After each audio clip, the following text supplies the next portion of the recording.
Sí.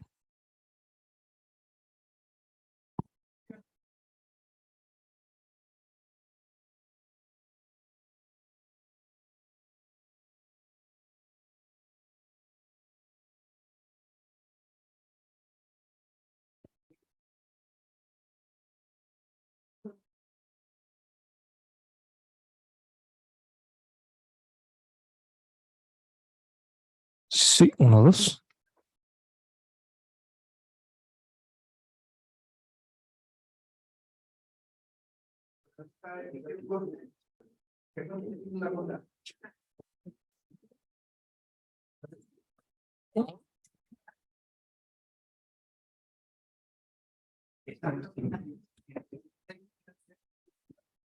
Vale, sí. Sí, uno, dos, tres.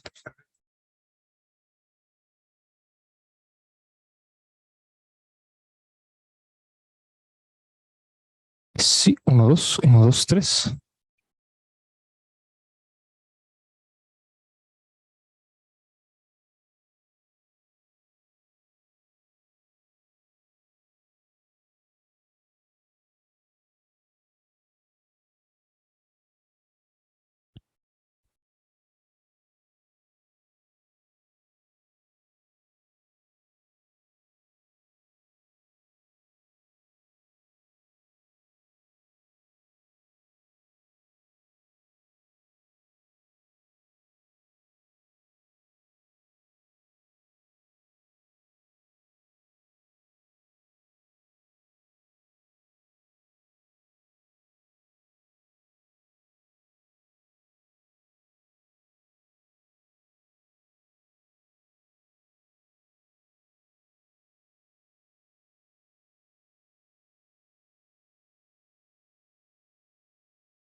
Sí, uno, dos. Uno, dos, tres.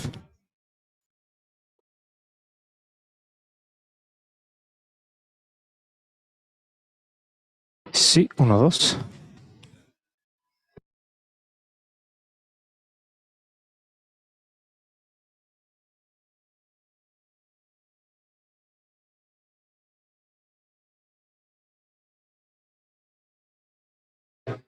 Sí, 1, 2. Disculpe.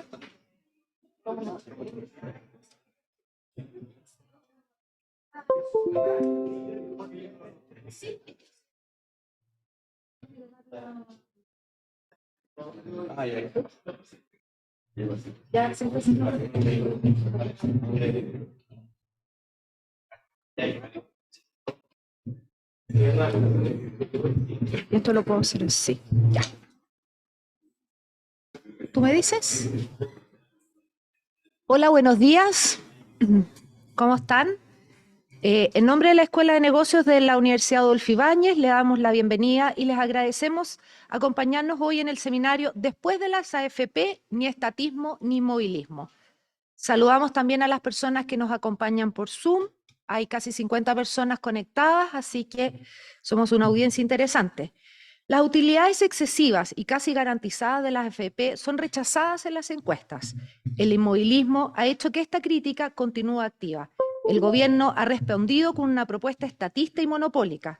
Este seminario busca analizar las opciones superiores al estatismo y al inmovilismo junto a académicos de la Escuela de Negocios de la Universidad Adolfo Ibáñez y a expertos invitados.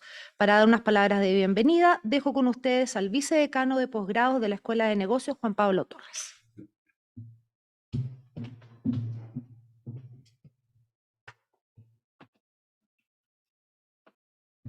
Bueno, autoridades, profesores, amigos y participantes de este evento, tanto presencialmente como en línea. Es para mí un placer darles la bienvenida al seminario Después de la AFP, ni estatismo ni movilismo, organizado por la Escuela de Negocios de la Universidad Adolfo Ibáñez. Como vicedecano de la Escuela de Negocios y en nombre del rector Harald Beyer, de nuestro decano Juan Carlos Llobet y del equipo organizador liderado por los profesores Rodrigo Harrison, Salvador Valdés y Rodrigo Wagner, es un agrado tener esta audiencia reunida para discutir un importante desafío que tenemos como sociedad chilena, que es determinar las mejores formas de establecer estructuras de mercado eficientes que favorezcan a los y las afiliadas en el sistema de pensiones chileno.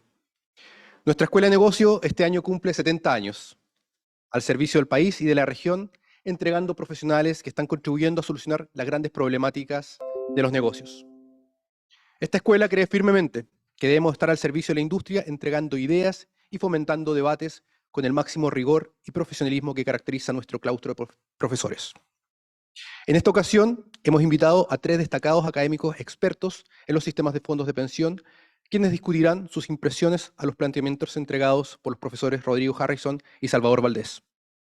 Tenemos presencialmente a Guillermo Larraín, profesor asociado de la Facultad de Economía y Negocios de la Universidad de Chile, ex superintendente de FP de Valores y Seguros y expresidente del Banco Estado; a Alejandro Weber, decano de la Facultad de Economía y Gobierno de la Universidad San Sebastián, y nos acompañará de forma remota David Bravo, director del Centro de Estudios Longitudinales de la Pontificia Universidad Católica de Chile y expresidente de la Comisión Asesora Presidencial sobre el Sistema de Pensiones 2014-2015. Después de las elecciones a consejeros constitucionales realizadas el domingo recién pasado, debemos reflexionar sobre cuáles deberían ser las reformas al sistema de pensiones que establezcan las bases para el tan anhelado contrato social que se ha buscado en los últimos años. Hoy en día tenemos diferentes posturas sobre cómo alcanzar una estructura que permita tener pensiones adecuadas para el estándar de bienestar que están deseando nuestros ciudadanos en Chile. Debemos reconocer que el actual sistema de pensiones ha sido exitoso para crear valor al país, no solo en el ámbito de la rentabilidad a largo plazo, que se logró principalmente en la primera etapa, entre 1982 y 2002, gracias a Salvador, que me estuvo ahí dando algunos información sobre esto, pero también a generar beneficios al mercado de capitales chilenos. Sabemos que también existe un enorme potencial para hacer mejoras a las actuales administradoras de fondos de pensión, conocidas como AFPs, especialmente considerando la información que va después del 2003. Entre 2014 y 2015, la Comisión de Pensiones denominada, o Comisión Bravo, en honor a uno de sus líderes y actual invitado que tenemos, David Bravo, entregó mejoras concretas al sistema de pensiones. He tenido también la fortuna de escuchar los planteamientos de mi querido amigo, que está presente aquí, Guillermo Larraín, sobre cómo mejorar el actual sistema de pensiones basados en modelos mixtos que maximizan las capacidades del sistema privado de gestionar las carteras de inversión, pero con un control central. El gobierno del presidente Boric ha impulsado una agenda de reforma al sistema de pensiones, donde propone crear un órgano central gestor de estas AFPs, y la propuesta también incluye la generación de competencia al mercado a través de un inversor público de pensiones autónomo, IPPA, con algunos privilegios que podrían afectar la eficiencia del sistema de pensiones. Por ejemplo, una entrada obligatoria de los nuevos afiliados a los IPPA, excluyendo potencialmente a los inversores privados de pensiones. Ya existen aprendizajes al Premium Pension System sueco desde el 2001 sobre este tipo de prácticas. Como profesor de estrategia, estoy de acuerdo con la postura de desafiar estas estructuras institucionales con el propósito de generar resiliencia y adaptación a las nuevas condiciones sociales, medioambientales y de mercado.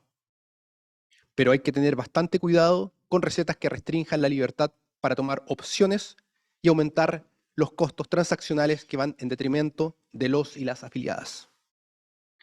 Quiero finalmente cerrar estas palabras agradeciendo al equipo de vinculación con el medio de nuestra Escuela de Negocio y a todos los asistentes que están presentes y conectados por los medios digitales por ser miembros activos de la discusión sobre la reforma al sistema de pensiones chileno. Muchas gracias.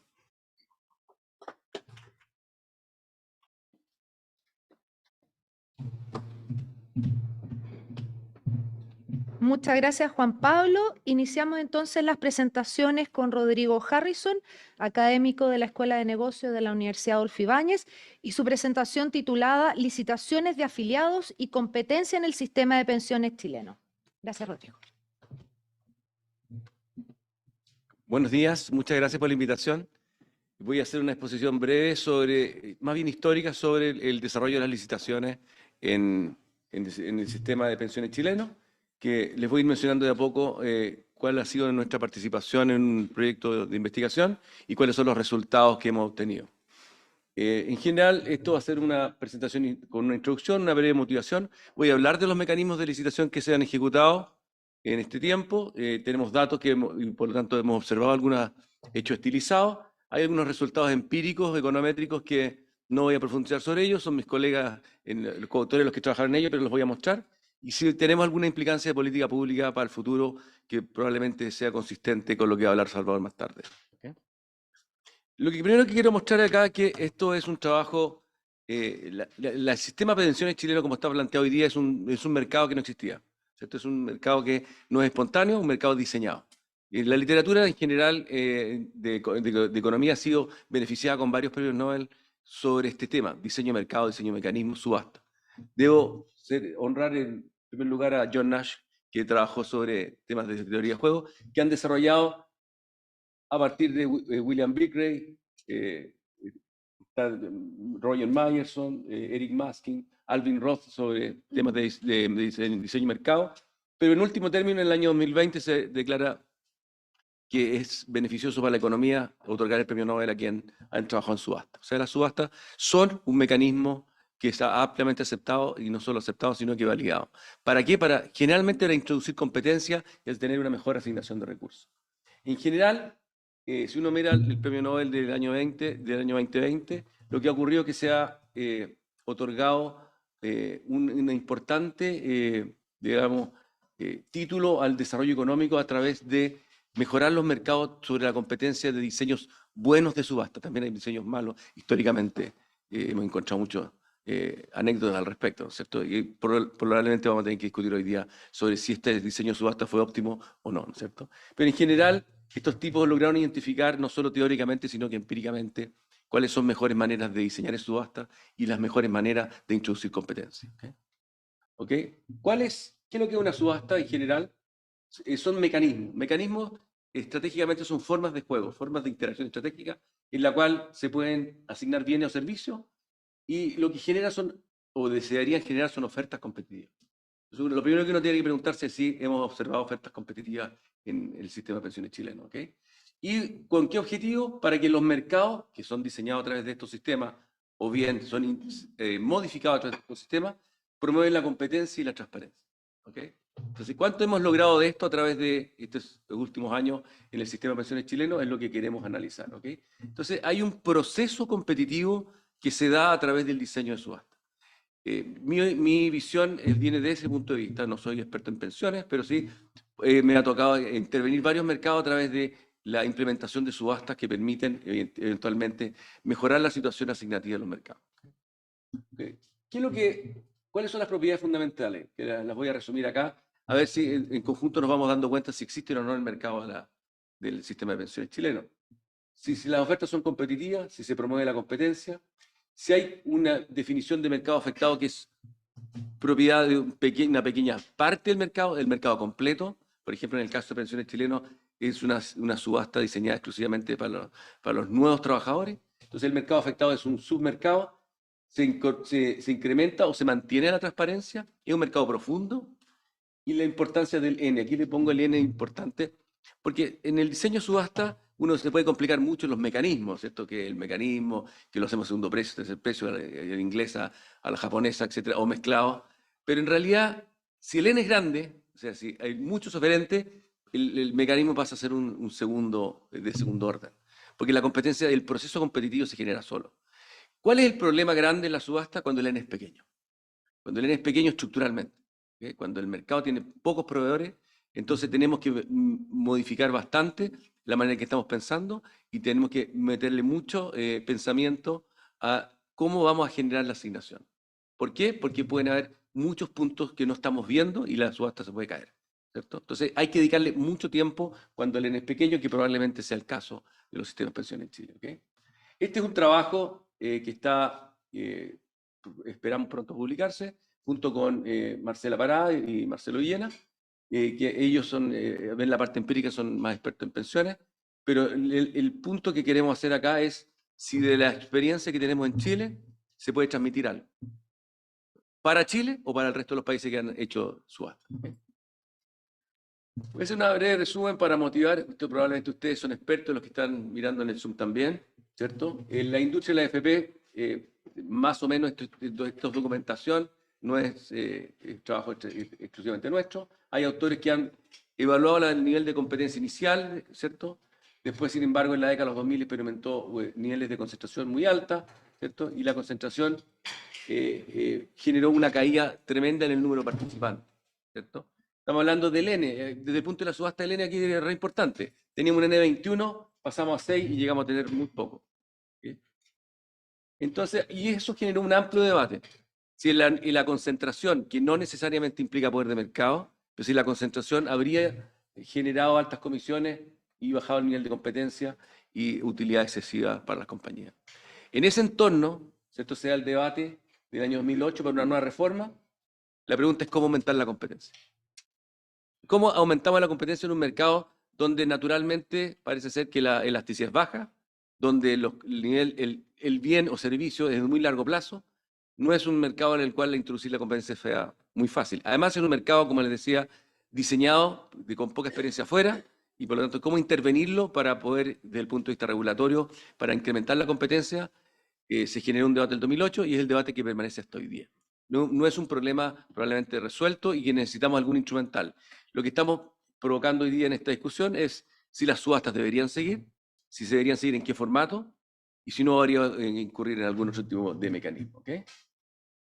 ¿Ok? Entonces, para mostrar un poco de qué se trataba esta primera incursión en subasta en el final de la década pasada, ¿cierto? El diseño de la licitación básicamente era entregar derechos monopólicos a la AFP ganadora sobre un grupo de trabajadores que eran los trabajadores nuevos, ¿cierto? Y el principio que había era un principio bien sencillo, se iba a incrementar la competencia, pero sobre un grupo de trabajadores, y la esperanza era que bajara en la comisión. Es decir, uno solo de los elementos probablemente importantes para la decisión entre comillas, de consumo, o la decisión de afiliarse o no, que es la tasa, digamos, a la cual se está pagando, o bien los otros dos se dejan fuera, que es el nivel de servicio por un lado y las rentabilidades por otro. Por lo tanto, eso siempre es riesgoso generar licitaciones sobre un solo elemento. ¿Okay? Tenemos casos extraordinariamente complicados en concesiones en este país, donde se ha licitado por una tarifa, teniendo 10 tarifas la concesionaria, y por lo tanto se producen movimientos estratégicos que generan absolutamente problema en el mediano y largo plazo. Y por lo tanto, se le introducen ciertos elementos a la licitación que uno los hubiera mirado, yo no los miré, no estaba en la discusión, pero me he dado cuenta que iban a traer problemas en el mediano plazo. Por ejemplo, que se le pone un techo a la tasa, ¿cierto? O sea, tiene que ser más baja que la mínima vigente, ¿ok? Y tenía que ser, esa tasa tenía que ser extendida a todo el grupo de afiliados. Por lo tanto, se compite por un grupo, se le otorga, se le asigna a ese grupo, pero se le hace extensiva la tasa, con un problema bastante grande, que es heterogéneo, depende de la AFP, sobre quién es ese grupo y qué niveles de ingreso me está proveyendo. Por lo tanto, hay una decisión estratégica al momento de hacer la oferta que no iba a ser fácil de decidir por parte de la AFP. ¿Okay? Una vez, entonces, por 2 años se mantienen los afiliados, y una vez vencido el plazo, la AFP, pues, la gente se puede ir de la AFP, pero la AFP no está obligada a mantener la tasa. Por lo tanto, perfectamente unilateralmente puede subirla, como fue el caso, y por lo tanto todo el beneficio que eventual hubiera tenido se puede perder en los años siguientes ese mismo grupo de personas. ¿Okay? Esto fue lo que yo vi el año 2017, creo que cuando tuve la primera reunión para hacer este trabajo con el Ministerio de Hacienda y el Banco Interamericano. Decía, mira, esto es lo que pasó, esta es la historia. La primera licitación, 4 oferentes. La segunda licitación, 3 oferentes. La tercera licitación, 2 oferentes. La cuarta licitación, 1 oferente. Y venía la quinta. ¿Cuál es la proyección? Ninguno. Era fácil hacer la proyección, entonces no anotamos un primer punto. Pero también nos podemos fijar que en el caso, por ejemplo, de la ganadora de la primera y la segunda fue una AFP nueva. Otro hecho interesante de observar. ¿Okay? No sé en el caso de Plan Vital, pero las tasas iban bajando drásticamente. Lo primero que me fijo yo como persona dedicada a las licitaciones, en parte, en el N. El N pasó de 4 a 1 y iba a llegar a 0 con probabilidad casi cercana a 1. ¿Okay? Las tasas, tanto la tasa promedio como la ganadora, bajaron drásticamente. La pregunta de uno se hace si es por competencia o es por la restricción de que tenía que ser inferior a la tasa vigente. O sea, impuesta en la licitación. Si uno mezcla estas dos cosas, se da cuenta que en realidad, más que competencia, generó una restricción que a la medida que iban pasando los años, teníamos que la tasa iba obligatoriamente bajando a costa del N, necesariamente. Y por lo tanto, el proceso licitatorio iba perdiendo fuerza y el mercado objetivo al cual se tenían que atender, en este caso los cotizantes nuevos, iba a desaparecer. O sea, con 0 oferentes desaparece el impacto que se andaba buscando con esta política pública. ¿Okay? Ahora, si ustedes se fijan, ¿cuál es el nivel de cotizantes o afiliados, perdón, que estaba siendo impactado por esta política pública? El porcentaje es bajísimo. O sea, entonces fue un diseño muy boutique, de alguna manera, con una titular muy grande, que era, vamos a incrementar la competencia de la AFP, pero se hizo a costa de un sistema que iba a morir en el corto plazo y con bajo impacto. ¿Okay? Ahora, esta es la foto hasta el día de hoy. Obviamente esa proyección se ejecutó, 0 participantes, y después en el tiempo, bueno, se reseteó el sistema con la misma caída en las tasas, ¿cierto? Las tasas van cayendo por restricción, no por competencia, creo yo. Y segundo, entra una nueva AFP. ¿Okay? O sea, de nuevo tenemos el fenómeno de entrada, que por lo tanto las dos cosas hay que estudiar en el mismo sistema para ver cuán viable es mejorar esta licitación o hacer otra o incorporar, como lo va a hacer Salvador probablemente en su propuesta, incorporar el stock. ¿Cierto? ¿Cómo generamos un proceso un poquito más competitivo? El stock, a mí me parece que es súper interesante de estudiar, hacer licitaciones más grandes, por segmento, etc. Nosotros tenemos experiencia en el seguro de invalidez y sobrevivencia, que se hizo de la noche a la mañana a cambiar a todo Chile a un sistema de seguro. Se pudo hacer, pero bien pensado. ¿Okay? El punto de fondo acá, la subasta, yo ocupo el sinónimo de subasta de licitación, podríamos hacer diferencia, pero cuando es puro precio, las subastas son buenas, pero tienen que estar bien diseñadas, ¿cierto? Y no solo teóricamente, sino que empíricamente también hay que hacer modelos y simulaciones. ¿Okay? Bien. Se me detuvo esto. Okay. ¿Qué encontramos? No voy a ir al análisis empírico que me hicieron mis colegas, pero les voy a mostrar un poquito cuáles fueron los resultados aparte de los obvios que acabo de mostrar yo, que son hechos estilizados de la subasta, haciendo un poquito de análisis econométrico, no muy sofisticado. Incrementa la elasticidad, una pregunta que me ha hecho Salvador, bueno, ¿cuál elasticidad incrementan? Hoy, el resultado es grueso, es sobre el promedio general. Obviamente están metidos entre medio los que tienen elasticidad cero, los que no se pueden cambiar, pero en promedio sube un poco la elasticidad, ¿okay? En promedio de todos los afiliados. ¿Okay? Segundo, bueno, sube 0,105 puntos, ¿ok? Ex post, digamos, o sea, no es para la toma de decisiones. Segundo, la reacción de los afiliados parece ser razonable, digamos, hay una cierta reacción, sobre todo desde el punto de vista que valoraron otros atributos, ¿ok? Yo lo voy a mostrar un poquito más adelante. Pero las empresas no reaccionaron activamente a la subasta, la empresa, la competencia. ¿Okay? Acá están los datos de fee. Si ustedes ven, los únicos que bajan en el tiempo son los que ganaron. El resto mantiene su tasa sin cambio alguno. ¿Okay? Entonces, si uno dice, esta subasta, si estaba diseñada para impactar el mercado, la respuesta es no. ¿Okay? Estaba diseñada para impactar un segmento del mercado, lo hizo bien a costa de una buena licitación, yo diría lo hizo bien, resultó bien a costa de una restricción que se puso en la licitación, que hizo que tuviera una muerte súbita, digamos, a corto plazo, y por lo tanto no es una política de largo plazo. ¿Okay? La composición del mercado cambió, o sea, significa que, lo voy a mostrar acá, para los que tienen familiarizados con el índice HHI, que es un índice de concentración, la concentración bajó desde el 2800 a 2000, menos de 2000, un poquito más sobre los 2000. O sea, hubo cambio en la composición del mercado, pero ¿a costa de qué? Porque se facilitó la entrada. O sea, uno de los beneficios, probablemente, que habría que medir cuán interesante es, que entren nuevas FP. Ahí está mal escrito, pero ¿qué hizo? ¿Se facilitó la entrada a costa de qué? ¿De que son más eficientes los que entran o porque se les dificultó la participación a las FP antiguas? Yo puedo frenar a los antiguos para que entren o bien que compitan para que entren en condiciones eficientes. Por lo tanto, ahí hay una discusión que tenemos que tener, que probablemente la gran parte de esta culpa de esta discusión la tuvo el mal diseño, creo yo, que el diseño no adecuado. ¿Okay? Las FP no ganadoras, y esto fue un comentario de Salvador, y las que no participaron, digamos, ambas, disminuyeron su número de afiliados y las ganadoras aumentaron. Luego, entonces, naturalmente la concentración cambia. También es un efecto casi impuesto más que un efecto de un proceso competitivo. Entonces, quiero hacer un acento importante. Perdón. Los diseños de subasta son para generar procesos competitivos que sustituyen al mercado muchas veces y eficientemente.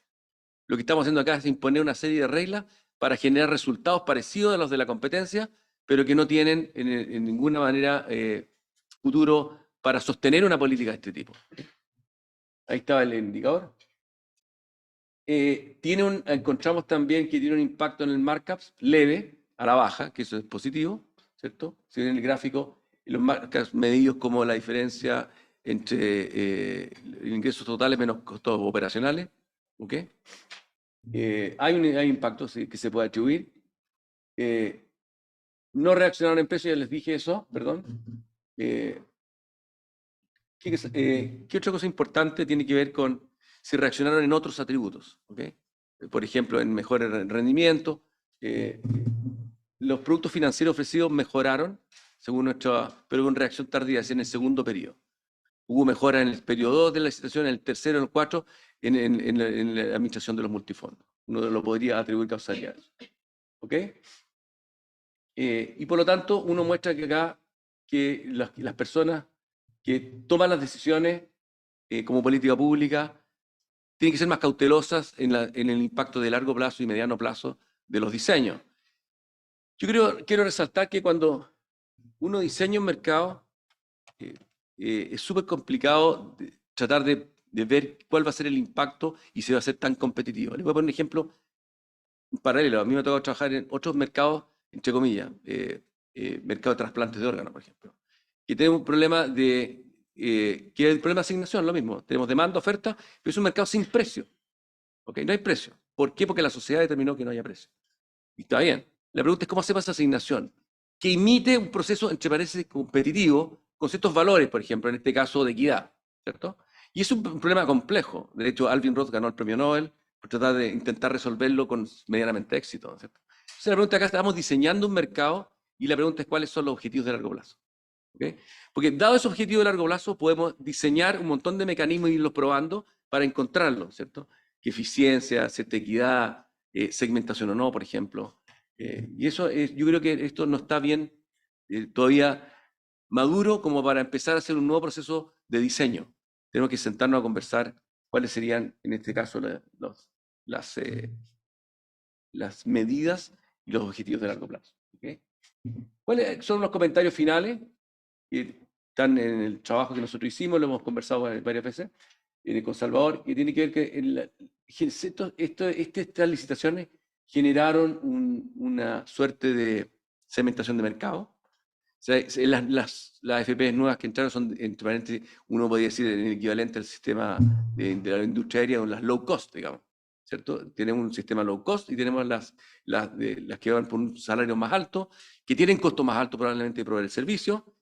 La pregunta es si eso era lo que buscábamos. Probablemente si yo le pregunto a los políticos o a los que diseñaron esto a principios de la década de los 2010, no se buscaba probablemente. Y la pregunta es si lo queremos mantener. Porque si lo queremos mantener es un diseño que podemos profundizar en él. A mí no me preocupa la discriminación de precios, yo creo que puede ser buena.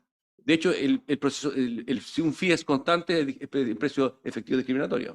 Todos pagan distinto. Entonces la pregunta es, ¿qué queremos hacer al respecto? Tenemos que enfocarnos entonces ¿en qué? En capturar nuevos afiliados, el stock. Yo creo que las licitaciones en general tienen buenos efectos, bien diseñadas. En particular, esta tuvo efectos positivos, pero súper limitados. ¿Okay? Y yo creo que eso tenemos que sentarnos a ver si tenemos un consenso en el diagnóstico para avanzar a una segunda era de propuestas sobre que yo creo que las licitaciones deberían estar presentes en la discusión. ¿Okay? Eso. Perfecto, muchas gracias. No sé si me quieren.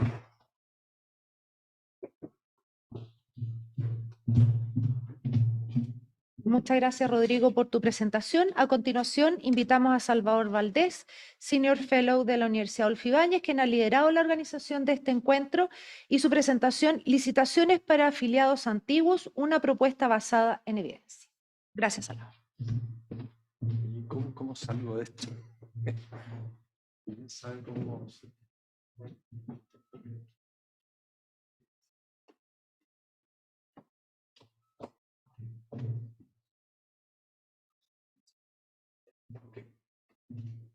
Bueno, muchas gracias. Vamos a poner más por acá para poder ver esto. Perdón. Vamos a empezar con el diagnóstico y después voy a hacer una propuesta de licitaciones de stock, o sea, de afiliados antiguos. Ahí está bien, gracias. Entonces, en el diagnóstico tengo 4 láminas que un poco evalúan la situación actual. Primero, una información muy general. En general, la comercialización minorista de fondos mutuos en el mundo, esto es en todas partes, genera comisiones mayores que la comercialización mayorista. En el mundo también. Aquí hay datos para Estados Unidos. Por ejemplo, el APB para empleados del gobierno federal de Estados Unidos cobra las tasas que ustedes están viendo acá, 0,07%. Sin embargo, el promedio de las comisiones minoristas en el mismo país es bastante más alta. Esta es la diferencia. Y hay detalles por tipo de fondo. La diferencia la calculé tomando el promedio de fondos activos y pasivos. Un promedio simple para no enredar la cosa. Una diferencia ampliamente positiva. Esto no pasa en todo el mundo, también pasa en Chile con otros números, pero es un primer dato. La comercialización minorista tiene costos de distinto tipo y los precios o comisiones que salen son significativamente más altas. Esto es un dato que no es controvertido. Las causas pueden ser muchas, pero el dato está ahí. Segundo, en general, ¿cómo es la intensidad de la competencia minorista entre proveedores? En general, en cualquier mercado, la intensidad de competencia en precios se mide según qué proporción de los clientes reduce su compra cuando el prestador sube su precio en relación a los rivales. Eso es lo que aquí está. Entonces la pregunta empírica para nosotros, la que está escrita acá, es cuán grande es la fracción de los cotizantes que se cambia de AFP cuando esa AFP actuando aisladamente aumenta o la diferencia de comisión, o la diferencia de calidad de servicio, o la diferencia de rentabilidad proyectada a futuro.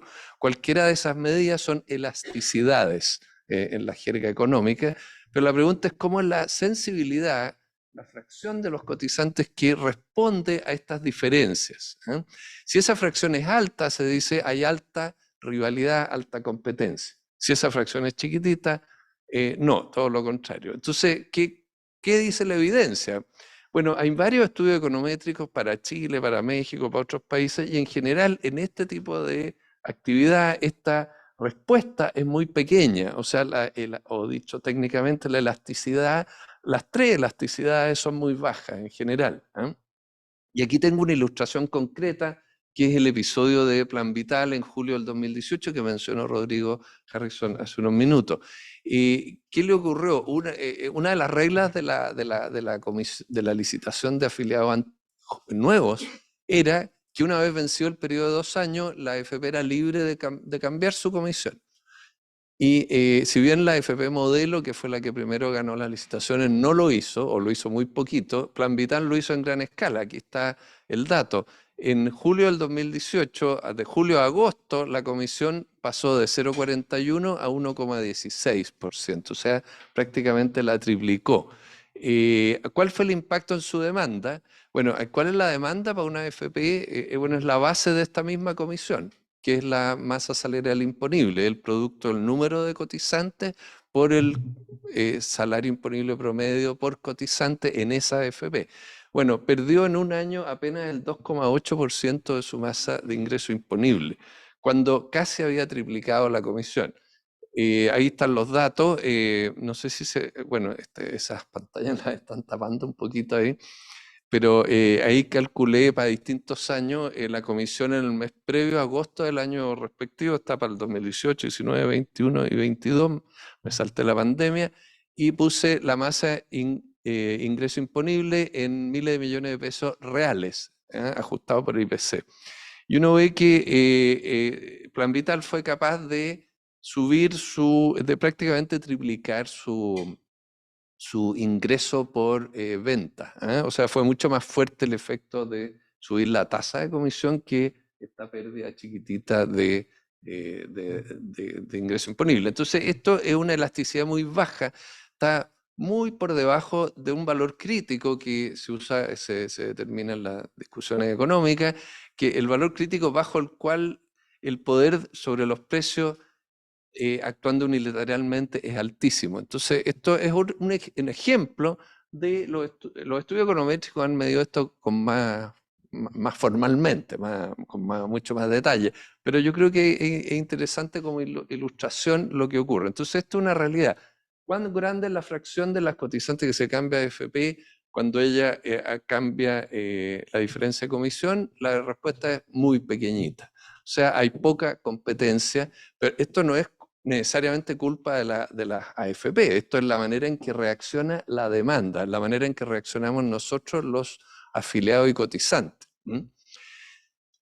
Ahora, ¿cómo explicamos esta insensibilidad a comisiones de la demanda minorista? Bueno, es una alta satisfacción de los cotizantes con su actual AFP o es una alta inercia. Bueno, esto está respondido por otras vías, que son las encuestas. Hay encuestas para Chile, muchas encuestas de distintos centros, que muestran que la gran mayoría rechazan a la AFP, tienen objeciones con la AFP. Este rechazo que aparece en la encuesta no es propio de los afiliados fidelizados. En julio del 2016 hubo una marcha de casi 1 millón de personas en Santiago reclamando contra la AFP. Eso no es propio de afiliados altamente satisfechos y fidelizados con la AFP. Hay en la encuesta de marca de Cadem, por ejemplo, para el año 21, muestra que del orden de 250 empresas, las AFP se posicionaron en el último lugar de imagen de marca. ¿Qué dice la encuesta GPS Ciudadano de noviembre del 22? Esta fecha es importante porque es después del aumento de la pensión garantizada universal, de la PGU, que han subido las pensiones no contributivas bastante después de esos aumentos. Prácticamente un año después, le preguntan a la gente, pensando en el actual sistema de pensiones, ¿cuál cree usted que son los 3 principales problemas que enfrenta? El primero es bajas pensiones, pero justo detrás, los segundo y tercer problemas son ganancias para AFP, traspaso de pérdida a los usuarios, lucro, especulación, ganancia excesiva, robo incluso. Entonces uno dice, bueno, ¿cuál es la imagen de marca? ¿Cuál es la alta satisfacción de la AFP? Bueno, la respuesta no es así. Además hay otras encuestas, como la encuesta de protección social, que identifican por qué la mayoría de las personas no se cambia de AFP en respuesta a cambios de atributos. Y básicamente es por inercia. No están informados, no les interesa, no quieren informarse, no averiguan. Esto es evidencia dura, esto no es una opinión. ¿Cuál es la consecuencia de la inercia de los afiliados previsionales, que es propia del marco minorista y de la obligación de cotizar? Una consecuencia, entre otras, es que cada prestador tiene un incentivo económico a elevar su propia comisión porque eso eleva sus excedentes de utilidades. El caso de Plan Vital es bastante transparente en eso, actuando unilateralmente en esto. Bueno, ¿qué ocurre el año 22 en Chile, por ejemplo, con la AFP en Chile? Tuvieron ingresos por comisiones por 1.060 millones de dólares, pero sus costos fueron la mitad. El resto fue ganancia e impuesto a la renta. Entonces la pregunta que sigue, bueno, es importante que los costos sean la mitad de los ingresos, es algo bastante inusual en general, digamos, pero hay que preguntar, ¿será porque el capital invertido es muy grande? ¿Son excesivas esas ganancias o no? Eso depende. Si el capital invertido es gigantesco, a lo mejor la tasa de rentabilidad es normal, es 5 o 10%, está en ese rango sobre activos. Bueno, aquí hay algunos datos en este cuadrito que muestran una estimación de rentabilidad de actividad administrativa de la AFP, o sea, la comisión menos costo, pero comparado con los activos. Esto es importante, esta estimación, y es necesario hacerlo así, es lo correcto. Hay que separar la rentabilidad de otras actividades que tienen la AFP, algunas obligadas, otras voluntarias. Por ejemplo, tienen que invertir, que coinvertir con sus afiliados, lo que se llama encaje. Es una inversión financiera que tiene riesgos financieros, como tomar, no sé, pues, bonos, acciones bien diversificados, tiene una rentabilidad internacional bastante estándar, digamos. Y también invierten en otros negocios, en el Depósito Central de Valores, en AFP en el extranjero, en unas distintas cosas. Entonces, esto es lo que queda de la actividad administrativa, ingresos por comisiones menos los costos directos. Aquí está la utilidad de la actividad administrativa del primer trimestre de 2023 antes de impuestos, está en miles de millones de pesos, bueno, son 111.000 millones.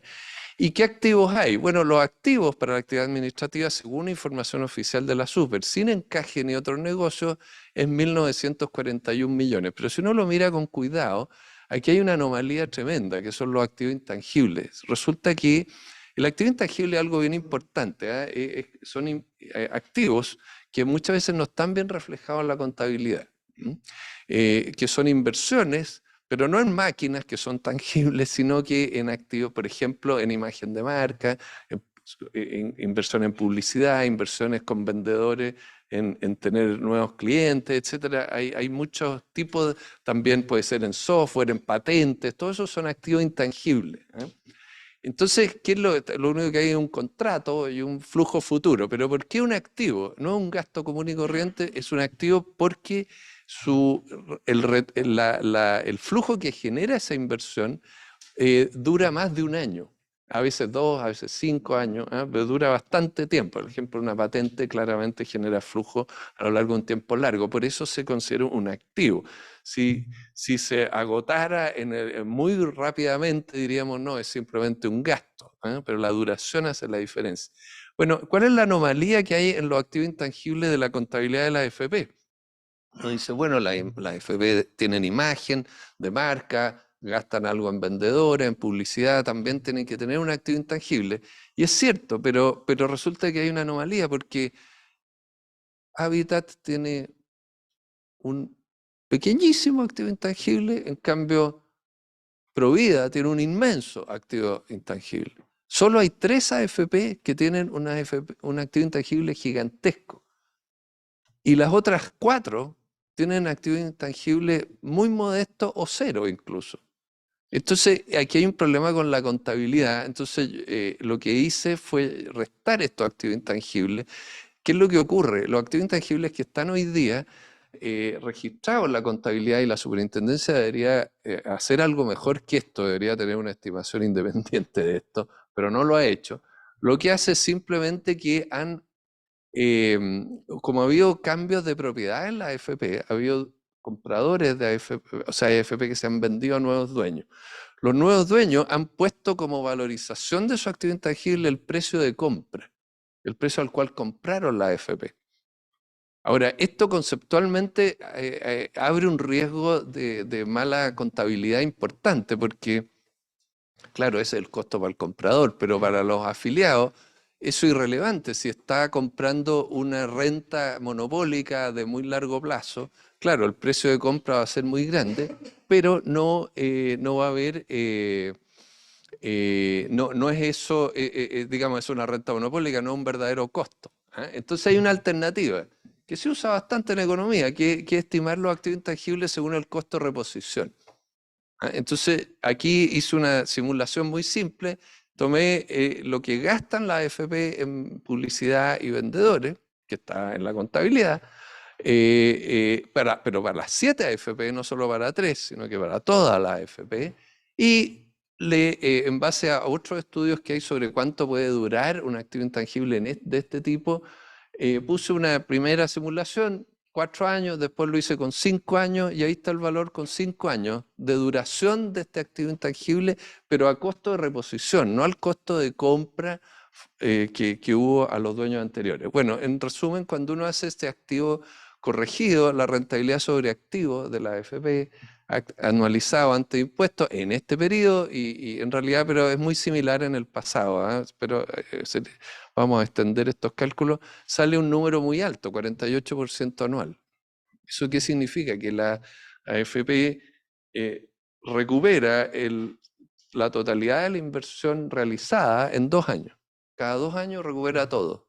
Eso a nivel de costos. A nivel de costos. Ahora, claro, si uno le pagó al dueño anterior una suma gigantesca, es otro problema. Entonces, como una rentabilidad normal sobre activa hasta 10% anual, entonces podemos decir con harta confianza de que hay que efectivamente las ganancias son excesivas.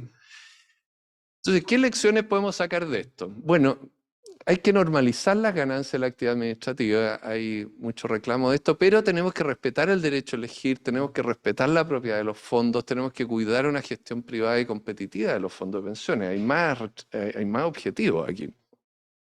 Entonces, ¿qué es lo que ocurre? El diagnóstico es que las ganancias excesivas se deben a la combinación de una demanda inerte de los afiliados. Esto no es culpa de las AFPs, de las empresas, sino que los afiliados somos inertes en la gran mayoría, y combinado con una comercialización minorista. Ahora, lograr una competencia más intensa requiere cambiar al menos uno de los dos. Y, por ejemplo, si la comercialización fuera mayorista vía licitaciones, no habría inercia en la demanda. ¿Por qué? Porque cada vez que cambie la identidad de quienes hacen las mejores ofertas en una licitación, eso equivale, desde el punto de vista de los prestadores, como un aumento sustancial en la elasticidad de precios y en otras dimensiones para el prestador. Entonces, esto podemos cambiar eso. Ahora, los prestadores que operen en un marco mayorista deberían diferir de la antigua AFP por lo siguiente. Primero, porque habría que separar aquellas prestaciones importantes donde hay economías de escala, por ejemplo, PEVIRRED, que coordina la recaudación, ya opera sobre más del 90% de la recaudación. También la acreditación de cuentas, hay un error ortográfico. Ya hay 4 AFPs que han subcontratado este servicio con un mismo operador, que es Sonda. O sea, hay algunas funciones que habría que separar y tratar por separado, porque hay como economía de escala muy fuerte, pero son pocas y no son demasiado grandes. También pienso yo que habría que pensar en separación de aquellas prestaciones que exigen costos hundidos altos, como que dificulten el traspaso de prestación afiliados antiguos en las licitaciones mayoristas que se proponen a continuación. Esto podría ocurrir en funciones especializadas, por ejemplo, el proceso de solicitudes de invalidez, sobrevivencia y enfermedad terminal. Esto es una actividad súper especializada, entonces un postor nuevo tendría que, en el fondo, heredar lo anterior, pero ahí puede haber dificultades en el traspaso en una licitación sucesiva como la que voy a proponer a continuación. En lo que sigue, voy a llamar a los prestadores inversores de pensiones privados, IPP, van a tener muchas más funciones que las que pedía el proyecto de ley del gobierno. Ese proyecto dice que los IPP estarían exclusivamente focalizados en la inversión de los fondos. A mí me parece un error, deberían tener contacto con sus afiliados, deberían tener sucursales directamente a público, así que estos IPP son distintos de los del gobierno. Bueno, ¿cuál es la propuesta? Esta propuesta tiene 5 planas, ¿no? 5 láminas. Primero, la licitación es un servicio que proveería la Superintendencia de Pensiones a los afiliados. La Super tiene experiencia, lo hace desde el 2010 para los afiliados nuevos, todo lo que explicó Rodrigo Harrison. También desde el 2002 con la administradora de fondos de cesantía. Segundo, se propone licitar el servicio de IPP en forma periódica para seleccionar a los prestadores, y los vencedores serían ofrecidos a los afiliados preseleccionados, en grupo, como voy a explicar, pagando las comisiones que vencieron, o sea, las más bajas, y accediendo a los atributos distintos de la comisión de esas entidades vencedoras, que vamos a discutir también, como en particular la rentabilidad y la calidad de la prestación administrativa. Tercero, con el fin de dispersar la gestión de los fondos, se propone licitar el servicio separado en muchos grupos de afiliados. Muchos grupos, no habría un solo grupo gigante, sino que muchos grupos, y por lapsos finitos de 6 años, puede modificarse a 8 años, los números exactos hay que simularlos, como dice Rodrigo Harrison, es muy importante cuantificar esto, y iniciado en fechas traslapadas, de modo que cada cierto tiempo haya una nueva licitación. También se limita, por otras razones, el número de grupos que puede gestionar un mismo conglomerado financiero privado, para evitar la concentración excesiva. Y en el evento de crearse una inversión de pensiones públicas y autónomas, un IPA, que sería del Estado, también estaría sujeto al tope de concentración, además de tener prohibidos los precios predatorios, digamos, eso es algo estándar en general. Y por último, para minimizar los subsidios cruzados, se propone que los grupos afiliados sean conformados aleatoriamente, con el objetivo de que el costo medio de prestar servicio a los distintos grupos sea muy similar entre sí, de forma de que Ahora, este es un ejemplo ilustrativo. En un año, el 2024, se seleccionan 3 prestadores para 3 grupos afiliados. El primer grupo son aquellos cuyo RUT termina en 1. Segundo grupo, cuyo RUT termina en 2. El tercero, los que terminan en 3. La prestación va a ser por 4 años, solo por esta vez con el fin de apurar la transición. El mismo año también se licita o se seleccionan 3 prestadores para 3 grupos, aquellos cuyos RUT terminen en 4, 5 y 6, pero el lapso de esta prestación para ellos va a ser por 6 años. Esta diferencia es para poder lanzar la licitación más rápido. El año 2026, 2 años después, se seleccionan 4 prestadores para 4 grupos, aquellos cuyos RUT terminan en 7, 8, 9 y 0, y la prestación es por 6 años. El 2028 se seleccionan prestadores nuevamente para los grupos 1, 2 y 3, aunque esta vez la prestación sí es por 6 años. Y así continúa la rotación, ahí están los colores siguiendo amarillo, azul, verde, indefinidamente. Entonces, ¿qué pasa con la rentabilidad? Algo fundamental. La rentabilidad es muy importante para los afiliados. Entonces, ¿qué ha ocurrido en las últimas 2 décadas? Las AFP en realidad han logrado replicar la rentabilidad de fondos comparables, lo cual significa que el desempeño es aceptable, pero tampoco se puede decir que súper destacan, contrariamente a lo que ocurrió en las primeras 2 décadas del sistema, donde sí destacaron mucho, en parte porque la economía chilena estaba creciendo y mejorando mucho, pero se destacó mucho. Ahora, en general, la mayor parte de la AFP ha tenido pocos incentivos económicos para invertir en lograr una gestión financiera superior. ¿Por qué? Porque hoy día hay solamente, en este mercado minorista, hay 2 incentivos para hacerlo, incentivo económico. Uno, atraer a afiliados con APB tipo B, que pagan una comisión extra atractiva. Y la segunda es atraer cotizantes de alta base de comisión, pero ellos son pocos. Y además depende de que esos afiliados sean sensibles. Algunos lo son, pero dentro del total de los millones de afiliados son números pequeños. Entonces, el incentivo que hay ahora es bastante modesto. Por eso se propone mejorar esto y crear un incentivo en dinero a los IPP, a los prestadores, que sea condicional a lograr un desempeño superior al de los fondos comparables en los últimos periodos, 2 años, 3 años. Aquí hay mucho que aprender de la experiencia extranjera, en realidad es cosa de copiarla. Aquí esto no es ninguna novedad, los fondos la licitación de la gestión financiera con premios, incentivos, es un estándar hace 60 años, 70 años en los mercados desarrollados. Aquí hay mucho, es cosa de copiarlo. Entonces, esto es interesante. Se puede hacer, es algo que... Y se puede hacer, hoy día la verdad es que si una AFP tiene más rentabilidad, el único premio son estos chicos de acá. Y si tiene menos, el único riesgo es quedar tan por debajo que estamos topados de tiempo. Bueno, vamos a apurar. Bueno, la cosa es que la rentabilidad absoluta de los fondos de pensiones aumentaría respecto a continuar el régimen actual. Respecto a la calidad del servicio administrativo, también muy importante, aquí la AFP tuvieron un excelente desempeño en la emergencia de los 3 retiros, mucho mejor que las entidades estatales como el IPS, pero también ha habido escasez de incentivo económico y también se propone crear otro incentivo en dinero para la calidad de servicio. Aquí es muy importante para la libertad de los afiliados. Cada afiliado al cual se le proponga una AFP seleccionada tendría libertad para rechazar al prestador, por medio de tomar la iniciativa de informar de ello a la superintendencia por algún medio seguro, que no sea adulterado. Y esto es muy importante porque separa al afiliado inerte del afiliado fidelizado. El afiliado fidelizado avisa, dice, no, yo no quiero que me cambien, estoy contento con mi AFP, por lo tanto se autoidentifica. Este aspecto protege la fidelización en la medida que exista, que sea real. Y además habría libertad de cambiar de prestador en cualquier momento, siempre tomando la iniciativa. Al revés de la licitación de afiliados nuevos, aquí se propone que al término de cada lapso de servicio a un grupo de afiliados, el prestador esté obligado por contrato a ceder ese grupo al prestador seleccionado en la siguiente licitación.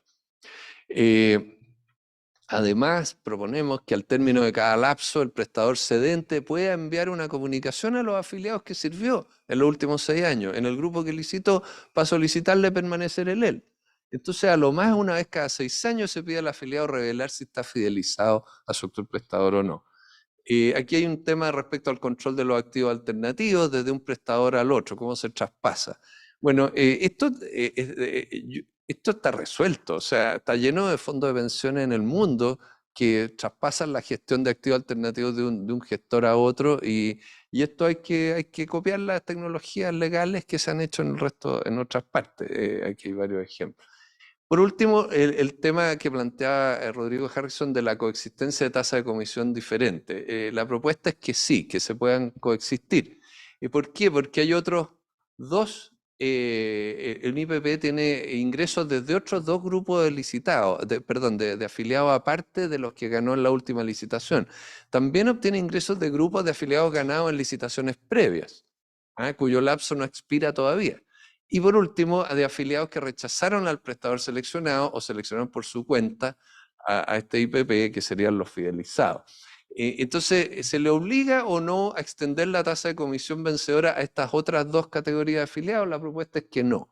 Ahí hay más razones y ahí se propone una posible regla de excepción limitada, pero en principio no, para facilitar que haya más rivalidad y competencia.